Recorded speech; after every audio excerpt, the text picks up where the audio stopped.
Hello my dear first students, ఈ video మీకోసమే. మీకు ఫైనల్ ఎగ్జామ్లో క్వశ్చన్ నెంబర్ 9లో లెటర్ గురించి అడుగుతారు. సో ఇందులో మీకు టోటల్గా 4 లెటర్స్ ఉన్నాయి. మీరు 3, 4 కనుక నేర్చుకున్నట్లయితే సరిపోతుంది. ఈ రెండిట్లో ఖచ్చితంగా ఒక లెటర్ అనేది ఇస్తారు. ఇది థర్డ్ లెటర్. మీకు ఎగ్జామ్లో క్వశ్చన్ నెంబర్ 9లో సెకండ్ ప్లేస్లో ఇస్తారన్నమాట. ఫస్ట్ ప్లేస్లో కాదు, సెకండ్ ప్లేస్లో ఈ లెటర్ అనేది కనబడుతుంది. సో ఈ లెటర్ ఇచ్చినప్పుడు మరి మనం ఎలా రాయాలి అనేది ఇక్కడ మన టెక్స్ట్ బుక్లో లాగా కాకుండా నేను కొంచెం షార్ట్ కట్లు ఇచ్చాను. ఎలా రాసినా సరే మీకు 5 మార్క్స్ అనేవి వస్తాయి అన్నమాట. సరే, ఇప్పుడు చూద్దాం.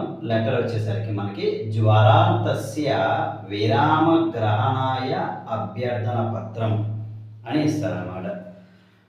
జ్వరం వచ్చినటువంటి కారణం చేత మనము సెలవు కోరుతూ ప్రిన్సిపాల్ గారిని అభ్యర్థించడం అన్నమాట. ఇక్కడ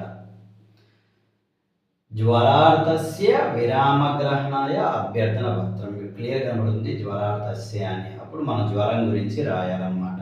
ఓకేనా? ఇంకా మనకి రైట్ సైడ్ వచ్చేసరికి ప్లేసు, డేట్ అన్నమాట.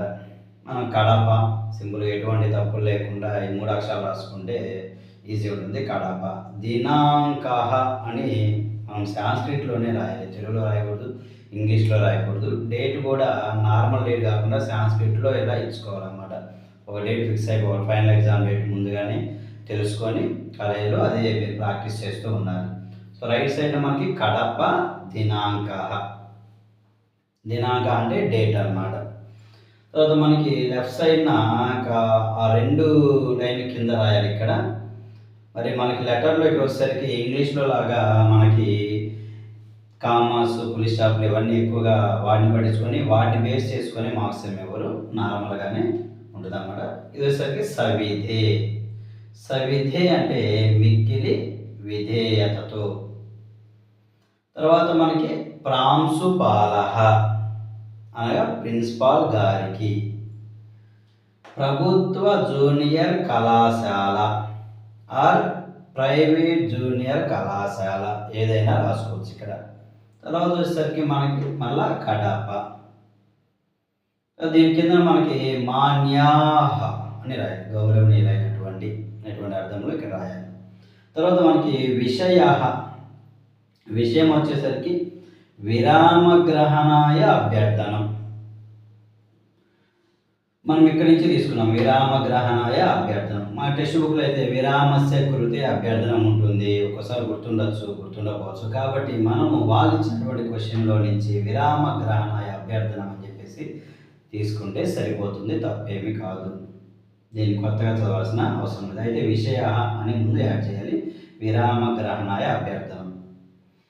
అది ఇప్పుడు వచ్చేసరికి ఇంకా లెటర్ బాడీ వచ్చేసరికి చూద్దాం. ఇక్కడ అహం అస్యాం కళాశాలాయాం ప్రథమ వర్షం పఠామి.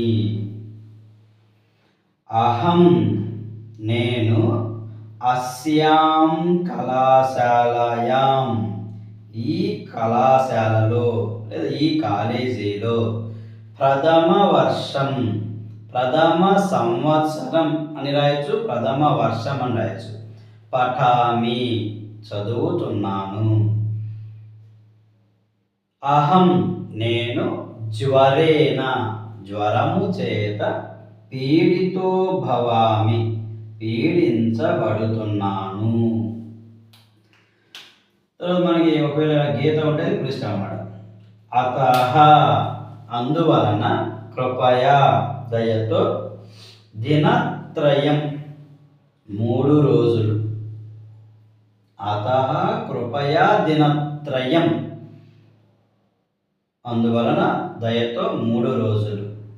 ఇక్కడ డేటు నార్మల్ డేట్ రాయకూడదు, సాంస్క్రిట్లో నేర్చుకోవాలి. తర్వాత తహ నుండి నెక్స్ట్ డేట్ రాసి పర్యంతం వరకు, విరామం సెలవును, దదాతు ఇతి ఇవ్వండి అని, భవంతం మిమ్మల్ని, అభ్యర్థయే ప్రార్థిస్తున్నాను. మమ పూర్వపాఠాన్ నా యొక్క పూర్వపాఠములను మిత్ర సకాశాత్ మిత్రుని ద్వారా జ్ఞాత్వా తెలుసుకొని అహం నేను పఠిష్యామి చదువుతాను అని అర్థం అన్నమాట. తర్వాత మనకి లెటర్ అయిపోయిన తర్వాత సధన్యవాదం మిక్కిలి ధన్యవాదములు. భవతాం విధేయ ఛాత్ర మీ యొక్క విధేయత కలిగినటువంటి విద్యార్థి. ఇక్కడ మీరు నామ రాసుకోవచ్చు లేదా ఇంటూస్ అనేవి నెక్స్ట్ వాటి కింద ఇంటూస్ పెట్టేస్తే సరిపోతుంది, ఏమి రాయాల్సిన అవసరం లేదు. ఇది సింపుల్గా ఈ విధంగా మీరు ఈ లెటర్ని నేర్చుకోవచ్చు. నా వీడియో కనుక మీకు నచ్చినట్లయితే లైక్ చేయండి, షేర్ చేయండి, సబ్స్క్రైబ్ చేసుకోండి. చాలామంది చూస్తున్నారు కానీ లైక్ చేయట్లేదు. మీరు కనుక లైక్ చేయకపోతే వేరే వాళ్ళకి ఈ యొక్క వీడియో అనేది చాలదు. కాబట్టి ఫస్ట్ లైక్ చేయండి. మీ యొక్క ఫ్రెండ్స్ కానీ రిలేటివ్స్ కానీ త్వరగా షేర్ చేయండి. ఈజీ పద్ధతిలో లెటర్ అనేది నేర్చుకుంటారు. ఫైనల్ ఎగ్జామ్లో 5 మార్క్స్ అనేవి ఖచ్చితంగా వస్తాయి.